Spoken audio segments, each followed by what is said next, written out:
Do you know how many days you get to get reoriented, as you were saying, back into civilian life? So I tell people, when they, especially active duty personnel, when they are transitioning out of the military, here is the main issue that I have seen. First of all, coming into the military, we have weeks, and I mean weeks, of, I'm going to put quotations, of indoctrination into the military.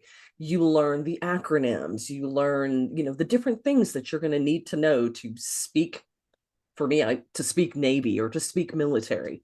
Um, what I have found is the longer that someone's in the military, the more institutionalized or indoctrinated they become to that life. And what you're saying about the identity shift is huge, because I'll kid you not, it took me over 3 years, and I still suffer from it a little bit, but it took me over 3 years to come away from what you were talking about with regards to like PTSD and things like that. It's like we've been living in this adrenaline focused lifestyle for so long, and I wonder sometimes, gosh, should everybody that gets out of the military be tested for like adrenal failure? Because we've been so long like that it makes me wonder if, gosh, that's why everybody's so tired, and we have this huge suicide problem.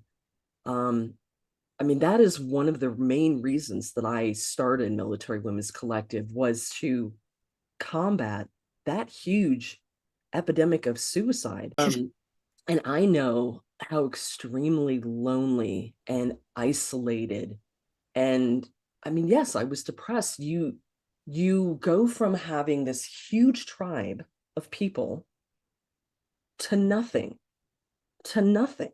It took you 5 weeks or more to get indoctrinated into the military. Do you know how many days you get to get reoriented, as you were saying, back into civilian life? 5 days. That is how long what we call TAP classes. It's transition assistance program. It's too short. Why are we doing 5 weeks to come in and only 5 days to go out?